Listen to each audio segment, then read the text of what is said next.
Inirereklamo ngayon ng ilang motorista ang magkakasunod na insidente ng pambabato sa mga sasakyan sa kahabaan ng kalsada sa Barangay Atulo, Igig na nagresulta sa pagkasira ng hindi bababa sa 5 sasakyan. Isa sa mga biktima ng pambabato na si CJR Bilas ang nagbahagi ng kanyang karanasan sa pamamagitan ng isang post sa social media. Kwento nito, madaling araw ng noong Sabado, June 13, 2026, pauwi na sana sila sa Tuguegarao City galing sa isang lamay nang magulantang sila matapos na batuhin ng hindi pa nakikilalang salari ng kanilang sasakyan. Mabuti na lamang umano at naging alerto ito at nagawa niyang takpan ng kanyang muka nang makita na paparating na ang bato. Sa kabutihang palad, hindi naman umano siya nasaktan sa nangyaring insidente dahil tumama ang bato sa windshield ng kanilang sasakyan. Batay sa mga ulat, kabilang din sa mga nabiktima ang isang delivery truck, Toyota Hilux van at isang Florida bus sa magkakahiwalay na insidente sa loob lamang ng halos 30 minuto.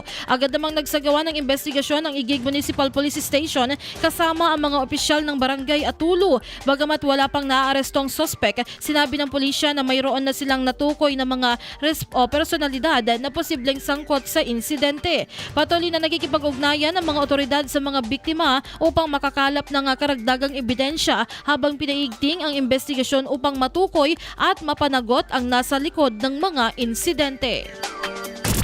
IFM News.